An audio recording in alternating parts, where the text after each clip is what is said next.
وآله الطيبين الطاهرين المعصومين المظلومين ولعنة الله على أعدائهم أجمعين من الآن إلى يوم الدين.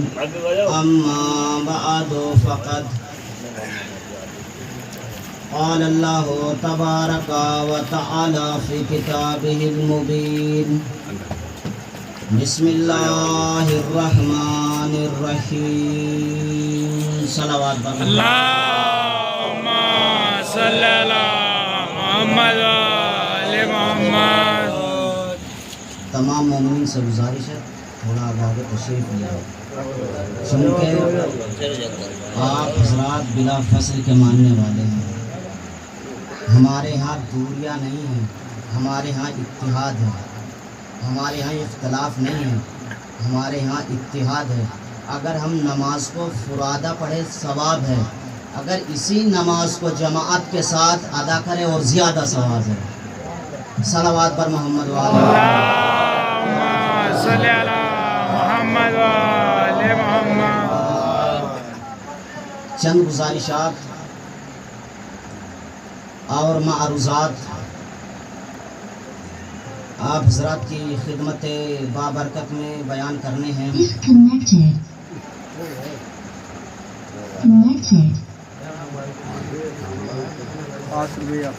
اس سے پہلے آپ حضرات کے درمیان بیان کیا جائے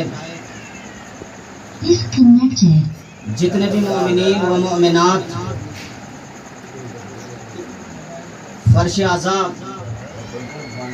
فرش مجلس پر بیٹھے ہوئے ہیں، تمام مومنین و مومنات کی صحت و سلامتی کے لیے مل جل کر بآواز بلند صلوات. اللہم صلی علی محمد وعلی محمد. اس سے بہتر بآواز بلند صلوات. اللہم صلی علی محمد وعلی محمد. خوش نصیب ہیں حضرات، مسلسل مجلس اعظم میں شرکت فرما رہے ہیں.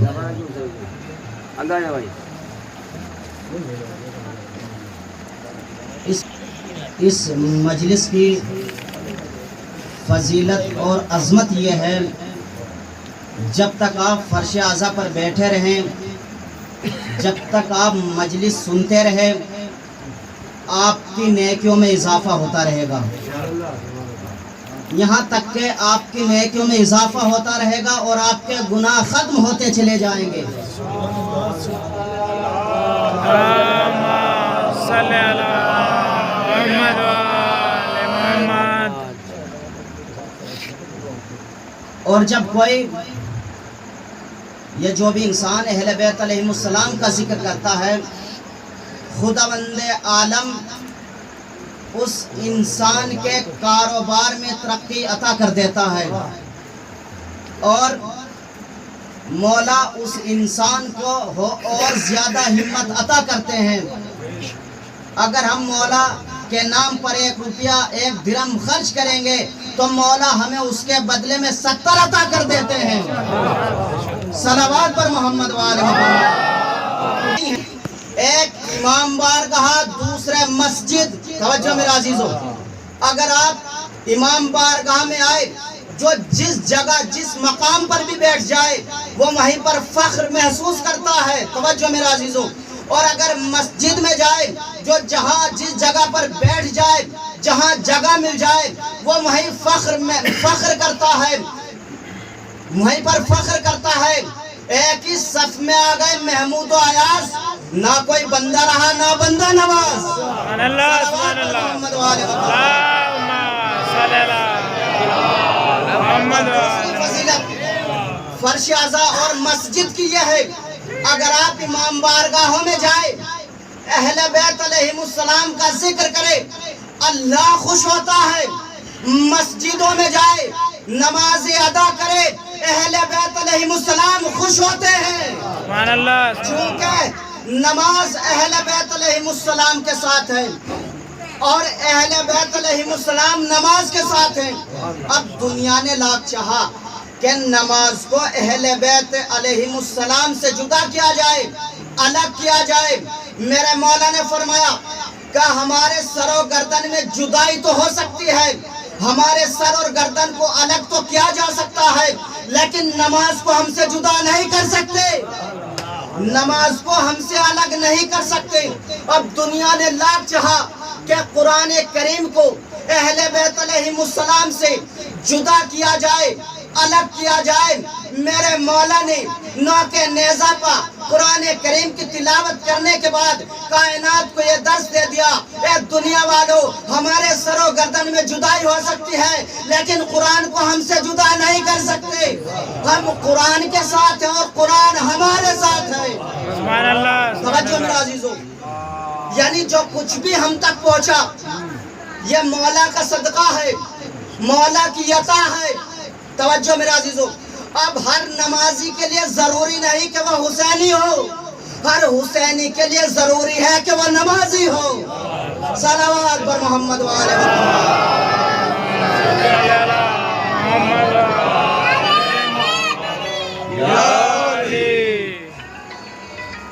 مولا کی عظمت اور فضیلت دیکھیے۔ ایک شخص مولا کے پاس آیا، مولا کی خدمت میں آیا، آنے کے بعد کہنے لگا، اے اللہ کے ولی، اے کائنات کے علی، قادر کسے کہتے ہیں؟ مولا سے سوال کیا، مولا قادر کسے کہتے ہیں؟ میرے مولا مسکرائے، مسکرانے کے بعد فرمایا، جو ہر کام کر سکتا ہو، ان اللہ علی کل شیء قدیر، بے شک اللہ تعالی ہر چیز پر قدرت رکھتا ہے۔ مولا نے فرمایا جو ہر کام، ہر فعل کو انجام دے سکتا ہو اسے قادر کسے کہتے ہیں؟ اب یہ شخص، یہ انسان، یہ آدمی کہنے لگا کہ اس کا مطلب میں بھی قادر۔ مولا پھر مسکرائے، مسکرانے کے بعد فرمایا کہ تم قادر نہیں ہو؟ کہ نہیں مولا میں قادر ہوں۔ جب اصرار آگے بڑھا، مولا پھر مسکرائے، مسکرانے کے بعد فرمایا ذرا ایک پیر زمین سے اٹھاؤ۔ توجہ میرے عزیزو، مولا نے فرمایا ذرا ایک پیر زمین سے اٹھاؤ۔ اب اس نے پیر زمین سے اٹھایا، مولا نے پھر کہا دوسرا پیر اٹھاؤ، ہاتھوں کو جوڑ کر کہنے لگا کہ مولا میں دوسرا پیر زمین سے نہیں اٹھا سکتا۔ آخر وجہ کیا ہے، ریزن کیا ہے، سبب کیا ہے جو انسان دونوں پیر زمین سے نہیں اٹھا سکتا؟ چونکہ انسان کا تراب سے، مٹی سے ایسا رشتہ ہے، اگر انسان مٹی سے اپنا رشتہ توڑ دے تو منہ کے بل زمین پر گر جائے۔ سبحان اللہ، سبحان اللہ۔ اگر تراب سے اپنا رشتہ توڑ دے، منہ کے بل زمین پر گر جائے۔ اب ہمیں یہ تو معلوم ہو گیا جو تراب سے اپنا رشتہ توڑ دے وہ منہ کے بل زمین پر گر جائے، لیکن جو ابو تراب سے اپنا رشتہ توڑ دے، صلوات پر محمد وآل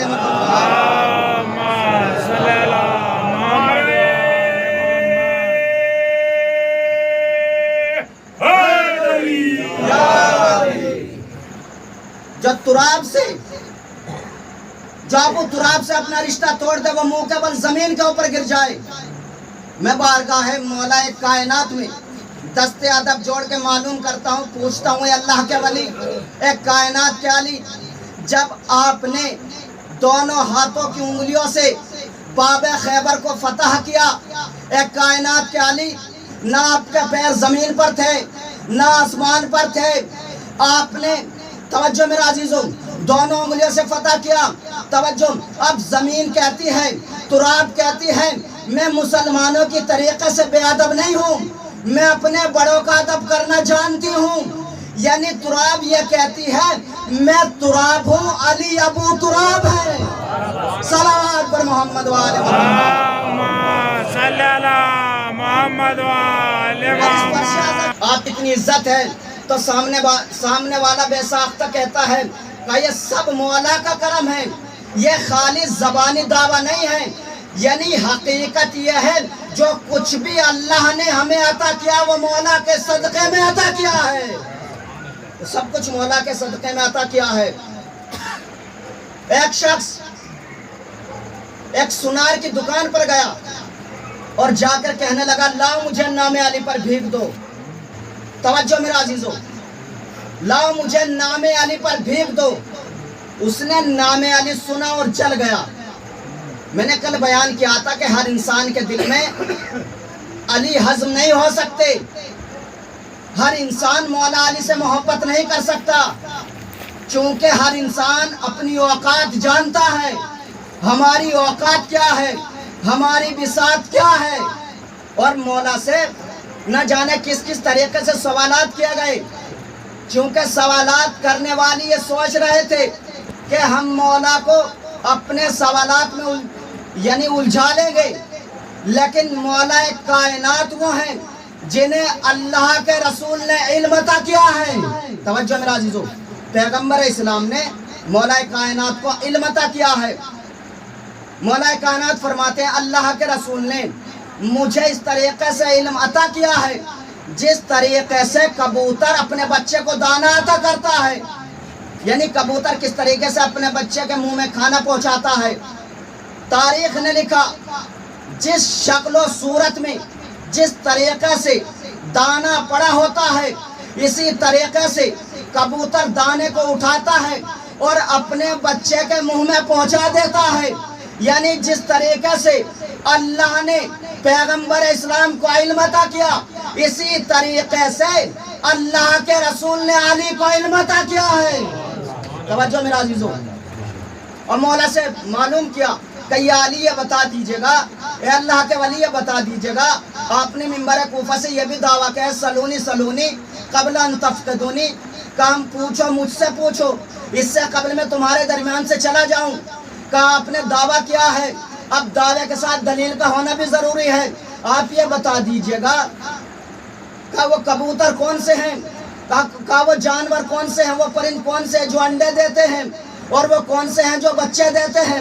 چونکہ سوال کرنے والا یہ سوچ رہا تھا کہ ہم علی سے معلوم کریں گے اور علی کو سوال کا جواب، علی سے سوال کا جواب نہیں دیا جائے گا، یہاں تک کہ علی کی نماز قضا ہو جائے گی، علی کی نماز چھوٹ جائے گی.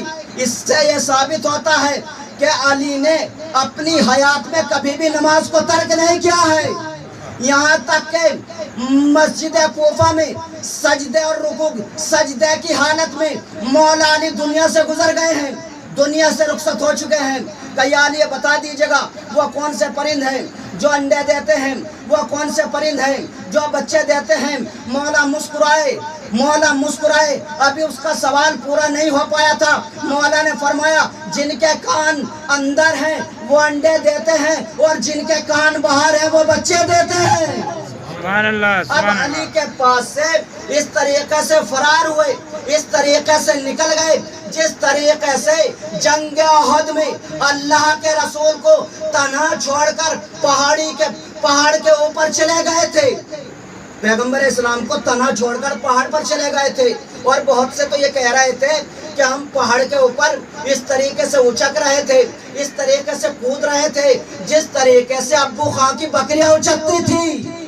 صلوات پر محمد و آل محمد. اللہم صلی علی محمد و آل محمد. ایک شخص ایک سنار کی دکان پر گیا، یعنی مولا کائنات سے مربوط ہے، کہ لا مجھے نام علی پر بھیگ دو.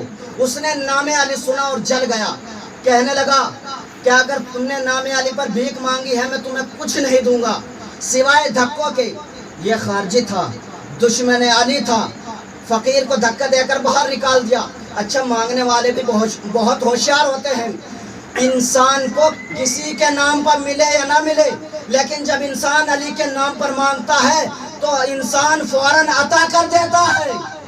کہا جس کے نام پر میں دے رہا ہوں اسی نے یہ سب کچھ مجھے عطا کیا ہے، اور یہ جو میں دے رہا ہوں یہ ہمارا مال ضائع نہیں ہو رہا ہے، برباد نہیں ہو رہا ہے، بلکہ ہم 10 درہم دیتے ہیں تو خداوند متعال مولا کے نام پر ہمیں 70 عطا کر دیتے ہیں. توجہ میرا عزیزو، مولا کے نام پر 70 عطا کر دیتے ہیں. یہ سب کچھ مولا کی عطا ہے، یہ سب کچھ مولا کی کرامت ہے، یہ سب کچھ مولا کا معجزہ ہے. تو اس فقیر کو دھکا دے کے باہر نکال دیا. یہ فقیر ایک گلی کی طرف چلا، اس کے دل نے گواہی دی کہ اس دروازے پہ مانگ. اس نے آواز لگائی، لاؤ مجھے نام علی پر بھیگ دو۔ گھر کے صحن میں علی کی چاہنے والی مومنہ بیٹھی تھی، ایک خاتون، ایک لڑکی بیٹھی ہوئی تھی۔ اس نے نام علی سنا، اس کے دل نے چاہا کہ جان دے دے، پھر سوچا کہ بھیگ دے دے، اپنے کانوں سے گوشوارے اتارے، اپنے کانوں سے درے اتارے اور فقیر کے حوالے کر دیے، اور پھر کہا لے نام علی پہ لے جا۔ سنار اس فقیر نے، اس سائل نے گوشواروں کو دیکھا، دیکھتے دیکھتے اسی دکان پر گیا اور جا کر سنار سے بولا ابے تم تو اس عورت، اس خاتون، اس لڑکی سے بھی گئے گزرے ہو جس نے مجھے نام علی پر یہ گوشوارے دیے ہیں، لے اس کی قیمت لگا۔ سنار نے گوشواروں کو دیکھا اور قیمت ادا کی، فوراً دکان میں تالا لگایا، گھر گیا، جا کر بیوی سے کہنے لگا ارے تمہارے گوشوارے کہاں ہیں؟ کہا گوشوارے تو میں نے فقیر کو دے دیے ہیں۔ کہا اچھا تم نے نام علی پر دیے ہیں؟ کہا ہاں میں نے تو اس نام پر دیے ہیں جس نام پر وہ بھیک مانگ رہا تھا۔ اب یہ سنار کہنے لگا، چونکہ یہ اس کی زوجہ تھی، اس کی بیوی تھی، کہنے لگا اگر میں اس نام پر کچھ مانگوں گا تو تم دو گی؟ کہا جو چاہے مانگ لے، میری جان حاضر ہے۔ کہا مجھے وہ ہاتھ دے دے جن ہاتھوں سے تم نے گوشوارے فقیر کو دیے ہیں، جن ہاتھوں سے گوشوارے درے فقیر کو دیے ہیں۔ کہا دیکھ میرے ہاتھ مت کاٹ، مجھے ابدار مت کر۔ اب دونوں میں تکرار چلی، دونوں میں تکرار بڑھی۔ علی کی چاہنے والی نے اپنے ہاتھوں کو آگے بڑھا دیا اور کہا لے نام علی پہ لے جا، لے نام علی پہ لے جا۔ اب اس مومنہ کے ہاتھوں پہ تلوار چلی، ہاتھ کٹ گئے، اب ہاتھوں سے خون ٹپکنے لگا۔ جب طاقت رفتار نے ساتھ چھوڑ دیا، یہ مومنہ اس رات کی تاریکی میں، اس رات کے اندھیرے میں ایک سرائے کی دیوار سے پشت لگا کے بیٹھ گئی۔ جب سرائے کا بوڑھا شخص صبح میں وضو کے لیے نکلا، وضو کے پانی کے لیے نکلا تو کیا دیکھا؟ ایک مومنہ ہے، ایک خاتون ہے جس کے دونوں ہاتھ کٹے ہوئے ہیں، لیکن اس مومنہ کے چہرے سے نور نکل رہا ہے اور یہ نور آسمان کی جانب جا رہا ہے۔ توجہ میرا عزیزو، سبحان اللہ، سبحان اللہ، آسمان کی جانب، بلندی کی، آسمان کی طرف بڑھ رہا ہے۔ اب یہ بوڑھا پاسبان، بوڑھا آدمی گھر گیا، جا کر بیوی سے کہنے لگا ارے میرے ساتھ چل، ایک خاتون ہے، ایک مومنہ ہے جس کے دونوں ہاتھ کٹے ہوئے ہیں اور نور چھٹ کے آسمان تک جا رہا ہے۔ بوڑھے شخص نے اور اس مومنہ نے، اس عورت نے اس مومنہ کو اٹھایا، اپنے گھر لے گئے۔ جب اس مومنہ کی گشی سے آنکھیں کھلی، اس مومنہ نے اپنے اوپر گزرا ہوا واقعہ بیان کیا۔ اب یہ بوڑھا شخص، بوڑھا آدمی کہتا ہے کہ آج سے تم ہمارے گھر رہوں گی، میں تمہارا باپ، یہ تمہاری ماں، چونکہ اللہ نے ہمیں اولاد اس لیے نہیں دی چونکہ ہمیں ایک محب علی کی خدمت کرنا ہے، آج سے آپ ہمارے گھر رہیں گی۔ بیٹی رہنے لگی، رہتے رہتے مدت گزر گئی، ایک عرصہ گزر چکا۔ اب بصرہ میں، کوفے میں ایک شور ہوا کہ بصرہ سے بہت بڑا تاجر آیا ہے۔ جب وہ تاجر اس بوڑھے آدمی کے مکان سے گزر رہا تھا، رات کی تاریکی میں اس بوڑھے شخص کے مکان سے گزر رہا تھا تو کیا دیکھتا ہے کہ اس گھر میں نور کبھی کم ہو جاتا ہے، کبھی نور کی روشنی پھیل جاتی ہے۔ اب یہ تجسس کیے ہوئے بغیر آگے نہ بڑھ سکا، بوڑھے آدمی کے دروازہ کھٹکھٹایا، دق الباب کیا، یہ بوڑھا شخص دروازے پر آیا، کہنے لگا کہ کس لیے آئے ہو، کیا کہنا چاہتے ہو؟ اب یہ تاجر کہتا ہے کیا تمہارے گھر میں کوئی بیٹی ہے؟ کہا ہاں، کہا میں اس سے شادی کرنا چاہتا ہوں۔ اب یہ بوڑھا شخص، بوڑھا انسان کہتا ہے میں اپنی بیٹی کی اجازت کے بغیر کچھ نہیں کہہ سکتا۔ یہ گھر گیا، بیٹی سے معلوم کیا، بیٹی کہنے لگی بابا جان جیسے آپ کی مرضی۔ توجہ میرا عزیزو، جیسے آپ کی مرضی۔ اب یہ بوڑھا پاسبان دروازے پر آیا اور اس تاجر سے کہنے لگا کہ تم کتنے خوش نصیب ہو، کتنے خوشا نصیب ہو، جاؤ گھر جا کر شادی کی تیاریاں کرو۔ اب یہ خوشی خوشی گھر پلٹا، اس نے ایک عالی شان محل بنوایا۔ توجہ میرا عزیزو، ایک عالی شان محل تعمیر کرایا۔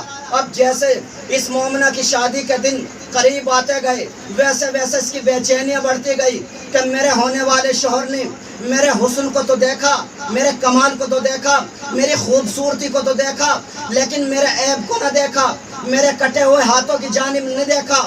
اب اس مومنہ نے اب جیسے جیسے شادی کے دن قریب آئے مصلی بچھا دیا، اپنے سر کو سجدے میں رکھ دیا، روتے روتے بے ہوش ہو گئی۔ بے ہوشی کے عالم میں دیکھا، توجہ میرے عزیزوں، بے ہوشی کے عالم میں دیکھا ایک میدان ہے، اس میدان میں ایک تخت بچھا ہوا ہے، اس تخت پر 2 نقاب پوش بیٹھے ہوئے ہیں۔ توجہ میرے عزیزوں، سبحان اللہ۔ اس تخت پر 2 نقاب پوش بیٹھے ہوئے ہیں۔ چھوٹے نقاب پوش نے بڑے نقاب پوش سے کہا کہ اس نے تمہاری محبت میں، تمہاری الفت میں اپنے ہاتھ کٹا دیے ہیں۔ یعنی چھوٹے علی نے بڑے علی سے کہا سبحان اللہ، سبحان اللہ، کہ اس نے آپ کی محبت میں اپنے ہاتھ دے دیے ہیں، کہ اسے وہ ہاتھ دے دے۔ اب بڑے نقاب پوش نے دعا پڑھی۔ اب جیسے اس مومنہ کی گشی سے آنکھیں کھلی تو کیا دیکھا؟ اس مومنہ کے ہاتھ کٹے ہوئے تھے، فوراً دونوں ہاتھ واپس آ گئے۔ سبحان اللہ، سبحان اللہ، سبحان اللہ۔ دونوں ہاتھ واپس آ گئے۔ اب دنیا یہ سوچ رہی ہے کہ شیعوں کو ختم کر دیا جائے، شیعوں کو مار دیا جائے، یہ مجلس ختم ہو جائے گی۔ ارے ہمارا ایک مرتا ہے تو ہمارا ایک مرتا ہے، ہماری مجلسوں میں اضافہ ہوتا چلا جاتا ہے۔ سبحان اللہ، سبحان اللہ۔ ہمارا ایک دنیا سے گزر جاتا ہے تو ہماری مجلسوں میں اضافہ ہو جاتا ہے۔ یعنی ہمارا ایک مرنے کے بعد ذکر اہل بیت کم نہیں ہوتا، بلکہ ذکر اہل بیت میں اضافہ ہوتا چلا جاتا ہے۔ اور جو علی کی محبت میں، اہل بیت علیہ السلام کی محبت میں دنیا سے جاتا ہے، دنیا سے گزر جاتا ہے، وہ مرتا نہیں ہے بلکہ شہید ہوتا ہے، شہید کہلاتا ہے۔ من ماتا حب آل محمد ماتا شہیدہ، جو اب آل محمد کی محبت میں دنیا سے مر چکا وہ مرا نہیں بلکہ شہید ہوتا ہے۔ پھر فرمایا من ماتا حب آل محمد ماتا مغفورا، جو ابھی آل محمد کی محبت میں دنیا سے گزر گیا وہ بخشا ہوا مرا، اس کے گناہوں کو معاف کر دیا گیا ہے۔ سبحان اللہ، سبحان اللہ۔ اس کے گناہوں کو معاف کر دیا جاتا ہے۔ اب اس کا مطلب یہ نہیں ہے خالی ہم اپنی زبان سے دعویٰ کریں ہم علی کے چاہنے والے ہیں، ہم علی کے ماننے والے ہیں، ہم اہل بیت علیہ السلام کے ماننے والے ہیں۔ یہ اہل بیت علیہ السلام نے ہمیں یہ بھی درس دیا کہ دیکھو تم ہمیں مانتے ضرور ہو، تمہارے قلوب میں ہماری محبت ضرور ہے، لیکن ہماری محبت کے ساتھ ساتھ ہمارے فرامین پر عمل کیا جائے۔ توجہ میرا عزیزوں، تمہیں آپ کو یہ تمیز ہونا چاہیے، ہمیں یہ شعور ہونا چاہیے کہ کون قاتل ہے، کون مقتول ہے، کون ظالم ہے، کون مظلوم ہے۔ ارے ہم فرش عذاب بچھانے کے بعد کائنات کو یہ بتانا چاہتے ہیں کہ دیکھو ہم حسینی ہیں، یزیدی نہیں ہیں۔ سبحان اللہ، سبحان اللہ۔ اس مومنہ کی شادی ہو چکی ہے، صحن خانہ میں بیٹھی ہوئی ہے، پھر کسی نے آواز لگائی لا مجھے نام علی پر بھیگ دو۔ اس نے نام علی سنا، اس کے دل نے چاہا کہ جان دے دے، فقیر کو بھیگ دی، فقیر کو غور سے دیکھا اور یہ مومنہ کہتی ہے جانے والے واپس آ، کہا تمہارا یہ نام تو نہیں ہے۔ یہ سائل یا فقیر کہتا ہے مومنہ تم نے مجھے پہچانا کیسے؟ مومنہ مسکرائی، مسکرانے کے بعد فرمایا جس کے تم نے رات کی تاریکی میں، رات کے اندھیرے میں دونوں ہاتھ کاٹ کر باہر نکال دیا تھا وہ کوئی اور نہ تھا، وہ میں مومنہ تھی۔ سبحان اللہ، سبحان اللہ۔ یعنی یہ سنار خود فقیر ہو چکا، علی کے نام پر بھیک مانگ رہا ہے۔ ہر انسان علی کے نام پر کھا رہا ہے، علی کے نام پر مانگ رہا ہے۔ کوئی کسی طریقے سے مانگ رہا ہے، کوئی کسی طریقے سے مانگ رہا ہے۔ یعنی اللہ نے ساری کائنات کو رزق عطا کیا علی کی محبت میں، یہاں تک کہ اللہ نے اس کائنات کو خلق کیا تو علی کی محبت میں۔ صلوات بر محمد وآل اللہم صلی علی محمد وآل۔ یہ مومنہ کہتی ہے کہ تمہارا یہ نام تو نہیں ہے، کہا میرا یہ نام ہے۔ کہا مومنہ تم نے مجھے پہچانا کیسے؟ کہا جس کے تم نے رات کی تاریکی میں دونوں ہاتھ کاٹ کر گھر سے باہر نکال دیا تھا وہ کوئی اور نہ تھا، وہ میں مومنہ تھی۔ اب اس مومنہ کا شوہر اپنی بیوی کی گفتگو کو سن رہا تھا، فوراً ڈانٹ کر معلوم کیا پوچھا یہ بتائے کہ اس فقیر سے اس سائل سے کیا گفتگو ہو رہی تھی؟ مومنہ کہتی ہے اے میرے والی و وارث اگر مجھ سے نہ پوچھ تو اچھا ہے، کہا نہیں میں تیرا شوہر ہوں، میں تمہیں حکم دیتا ہوں۔ اب اس مومنہ نے اپنے اوپر گزرا ہوا واقعہ اپنے شوہر کو بیان کیا۔ یہ شوہر اس مومنہ کے قدموں کی طرف چلا۔ مومنہ کہتی ہے کیا کہنا چاہتے ہو؟ کہا اب یہ شوہر کہتا ہے خدا کی قسم جب میں مانگنے کے لیے گیا تھا جس نے تمہیں گوشوارے دیے تھے، جسے گوشوارے عطا کیے تھے، وہ کوئی اور نہیں تھا، وہ میں ہی مانگنے کے لیے گیا تھا۔ خدا کی قسم ان گوشواروں کی برکت سے، ان دروں کی برکت سے خداوند عالم نے مجھے اتنی دولت سے نوازا ہے، اتنی دولت عطا کی۔ یہ حکومت، یہ سلطنت، یہ محل تمہارا ہے۔ اب اس میں حیران ہونے کی بات نہیں ہے، پریشان ہونے کی بات نہیں ہے، یہ خدا کا کرم ہے، یہ خدا کا کرشمہ ہے، یہ خدا کی عطا ہے۔ اگر خداوند عالم چاہے تو مرد کو عورت بنا دے، عورت کو مرد بنا دے، غنی کو فقیر بنا دے، فقیر کو غنی بنا دے۔ سبحان اسی اللہ، کے آگے جو دستے طلب بڑھاؤ گے، ہزار بار اپنی پریشانیاں سناؤ گے، جہاں بھی جاؤ گے مایوس لوٹ آؤ گے، علی کا نام نہ لوں گے تو کچھ نہ پاؤ گے۔ سبحان یہ اللہ۔ بات ہمیں فقیروں کی زندگی سے ملی، بھیک بھی ملی تو علی کے در سے ملی۔ صلوات بر محمد و آل محمد۔ صلی اللہ محمد و آل محمد۔ یہ اہل بیت علیہ السلام کی فضیلت۔ اور پھر اس کے بعد میرے مولا فرماتے ہیں جتنے ہمارے فضائل و کمالات ہیں اس سے کہیں بڑھ کر ہمارے مصائب بھی ہیں۔ آخر اہل بیت علیہ السلام کے اوپر مصائب کے پہاڑ کیوں ڈھائے گئے؟ یہ مصیبتیں کیوں ڈھائی گئی؟ کیا کسی جائیداد کے اوپر جھگڑا تھا؟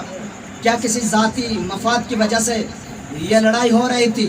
نہیں، چونکہ ظالم یہ چاہتے تھے، شجر خبیثہ کی یہ روش، یہ سوچ تھی کسی طریقے سے حرام محمدی کو حلال قرار دیا جائے، حلال محمدی کو حرام کیا جائے، شراب کو عام کیا جائے، زنا کو عام کیا جائے۔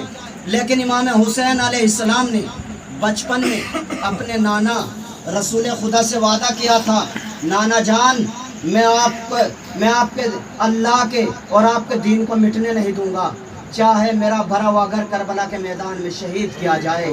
نانا میں آپ کے دین کو ختم نہیں ہونے دوں گا، نانا یہ حسین آپ سے وعدہ کرتا ہے۔ عزیزو 28 سفر میں نانا اور نواسے کو شہید کیا گیا، 28 سفر میں نانا اور نواسے کو شہید کیا گیا، 3 جمادی الثانی کو نبی کی بیٹی کو شہید کیا گیا، نبی کی بیٹی کے اوپر مصیبتیں پڑی۔ میں کہنا چاہتا ہوں اے رسول کے ماننے والوں، رسول سے، پیغمبر اسلام سے محبت کرنے والوں، کا نبی کو شہید کیا، نبی کے نواسے کو شہید کیا، اب نبی کی بیٹی کے اوپر رحم کھا لیتے۔ نبی کی بیٹی کے اوپر یہ اذیتیں مصیبتیں کیوں ڈھائی گئی؟ میری شہزادی کے اوپر اتنی مصیبتیں پڑی۔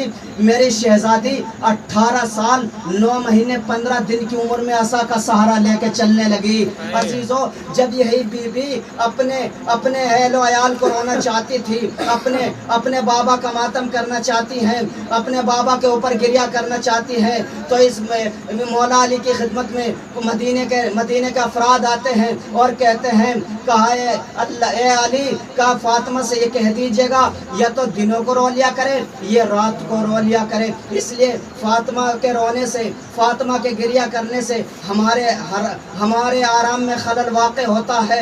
عزیزو اب اس بی بی کو رونے بھی نہیں دیا گیا، ابھی مصائب کی انتہا نہیں ہوئی، ابھی مصائب ختم نہیں ہوئے۔ نبی بی بی کے بیٹے امام حسین کو مجبوری میں مدینہ چھوڑنا پڑا۔ آخر مولا حسین مدینہ کیوں چھوڑ رہے ہیں؟ چونکہ امام حسین نے مدینہ اس لیے چھوڑا تاکہ نبی کے مدینے میں ہمارا خون نہ بہایا جائے، یہاں پہ خون ریزی نہ کی جائے۔ عزیزو اب مدینہ چھوڑا۔ جب امام حسین نے کتنی مرتبہ حج انجام دیا، لیکن امام حسین حج کے وقت حج کو عمرے سے تبدیل کیا اور مولا حسین 2 محرم کو وارد کربلا ہو گئے، 2 محرم کو وارد کربلا ہو گئے نا۔ جب امام حسین کے خانوادے کے سب افراد شہید کیے گئے، یعنی جب جناب مسلم کو 9 ذی الحجہ کو شہید کر دیا گیا۔ جناب مسلم کون ہیں؟ امام حسین علیہ السلام کے چچا زاد بھائی ہیں، چونکہ جناب مسلم امام حسین سے بہت محبت کیا کرتے تھے، بہت چاہتے تھے۔ عزیزوں، کوفے کے افراد نے امام حسین علیہ السلام کی خدمت میں خطوط بھیجے اور 300 قاصد کو روانہ کیا امام حسین کے پاس۔ کہا کوفے میں کوئی ہماری رہنمائی کرنے والا نہیں ہے، کوئی ہمیں سیدھا راستہ دکھانے والا نہیں ہے، کہا آپ ہماری خدمت میں تاکہ ہمیں سیدھا راستہ دکھا سکیں کسی ہادی کسی رہبر کو بھیج دیجیے گا تاکہ ہم گمراہی سے نکل کر نور کی طرف آ جائیں۔ لیکن جب یہ کتنے خطوط تاریخ نے لکھا، 12,000 یا 18,000 خطوط امام حسین کی خدمت میں آئے۔ امام حسین علیہ السلام نے اپنا سفیر بنا کر جناب مسلم کو کوفہ بھیجا۔ عزیزوں، اور مولا حسین نے ساتھ میں فرمایا، کہا بھیا مسلم، کہا اگر کوفے کے حالات اچھے ہوں، سازگار ہوں تو ہماری خدمت میں اطلاع کر دینا، ہمیں خبر پہنچا دینا، ہم بھی کوفے چلے آئیں گے۔ عزیزوں، جناب مسلم کوفہ گئے۔ 18,000 افراد نے، 18,000 آدمیوں نے جناب مسلم کے دست مبارک پر بیعت کی، دست مبارک پر بیعت کی۔ جب 9 ذی الحجہ کی رات آئی، نماز مغرب با جماعت ادا کی۔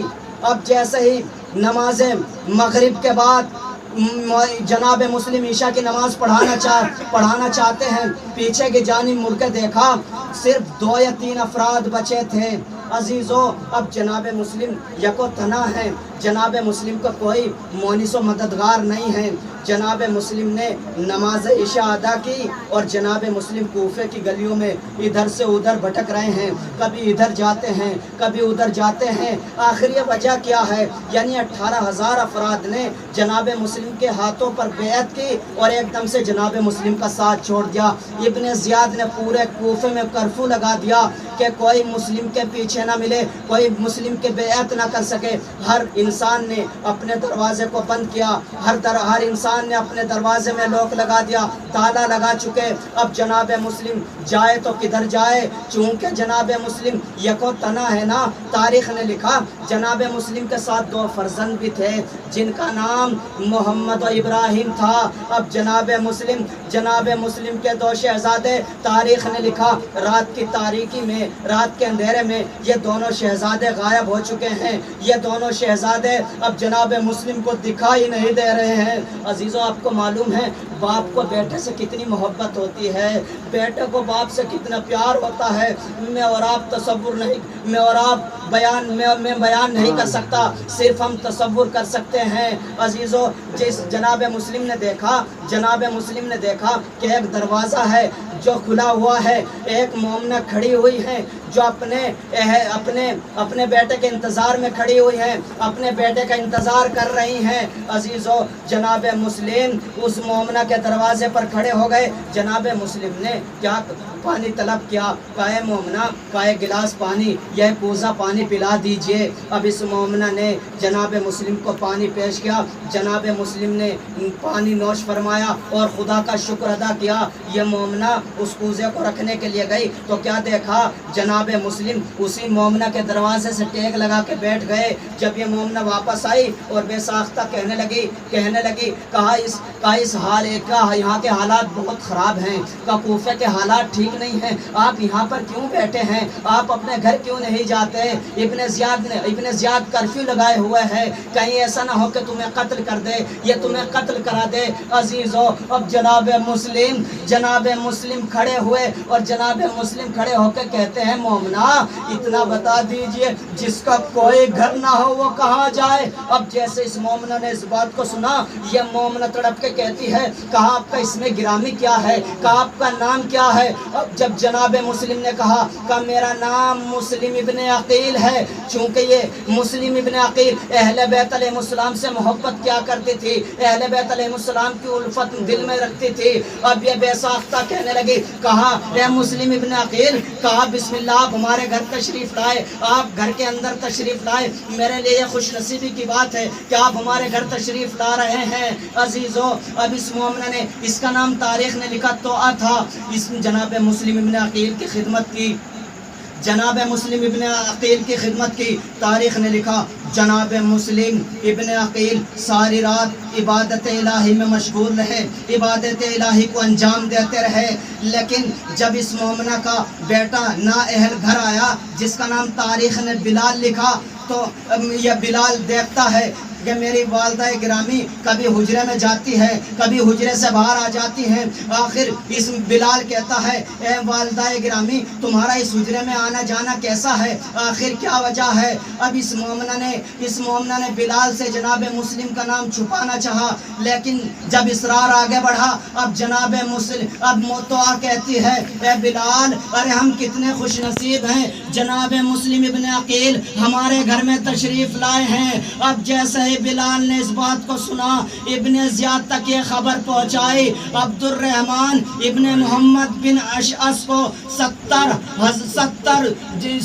فوجیوں، 70 جنگجو کے ساتھ روانہ کیا کہ مسلم کو گرفتار کر لیا جائے، کہ مسلم کو چھوڑا نہ جائے۔ اب جیسے ہی جناب مسلم نے گھوڑوں کی ٹاپوں کی آواز سنی، جناب مسلم نے زرہ کو آراستہ کیا، جناب مسلم تیار ہوئے، چونکہ جناب مسلم کو یہ خیال تھا کہیں ایسا نہ ہو میری وجہ سے اس مومنہ کے گھر میں آگ لگا دی جائے، ارے مومنہ کا گھر جل کر راکھ ہو جائے۔ عزیزو، جناب مسلم ابن عقیل باہر تشریف لائے، جنگ شروع ہوئی، جناب مسلم ایک ظالم کو واصل جہنم کرتے جاتے ہیں، 700 جنگجو کو شہید کر دیا، جنگجو کو قتل کر دیا، مار دیا گیا۔ لیکن جب یہ خبر، یہ اطلاع ابن زیاد تک پہنچی، ابن زیاد عبد الرحمن ابن محمد ابن اشعث کو ڈانٹ کر کہتا ہے، ارے تمہیں کیا ہو گیا، تم ایک شخص کو قتل نہیں کر پا رہے ہو، ایک انسان کو گرفتار نہیں کر پا رہے ہو۔ عزیزو، آپ کو معلوم ہے، اب اس کے بعد کچھ افواج کو پھر بھیجا گیا، اب آپس میں ظالموں میں یہ مشورہ ہوا کہ یہ مسلم ابن عقیل ہے، کہ یہ جعفر تیار کا بھتیجا ہے، کہ یہ اس طریقے سے قابو میں نہیں آئے گا، کہ ایک گڑھا کھودا جائے۔ اب دھوکے سے ایک گڑھا کھودا گیا، جناب مسلم جنگ کرتے جاتے ہیں، اس گڑھے میں گر جاتے ہیں۔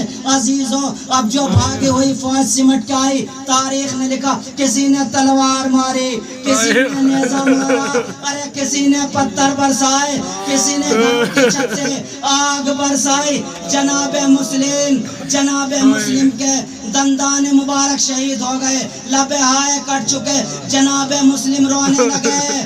عزیزو، کسی نے کہا، اے مسلم ابن عقیل، ارے تم کیوں گریہ کر رہے ہو، آخر کیا بات ہے؟ جناب مسلم ابن عقیل کہتے ہیں، ارے میں نے اپنے مولا کو میں نے اپنے مولا تک خط بھیجا ہے کہ کوفہ کے حالات سازگار ہیں، ٹھیک ہیں، لیکن میرے مولا کے ساتھ پردے داران خواتین ہیں، میں اس لیے رو رہا ہوں کہیں ان کے اوپر ارے حملہ نہ کیا جائے، کہیں ان کے سروں سے چادریں نہ اتاری جائے۔ عزیزو، جناب مسلم ابن عقیل کو دارالامارہ کی چھت پہ لایا گیا، دارالامارہ احمر نے ایسا وار کیا، اب جناب مسلم کا سر مبارک شہید ہو گیا، جناب مسلم کو دارالامارہ سے نیچے پھینکا، ارے کوفے میں جناب مسلم کی لاش کو کوفے کی گلیوں میں گھسیٹا گیا، جناب مسلم تڑپتے رہے، کوئی مونس و مددگار نہیں ہے۔ انا للہ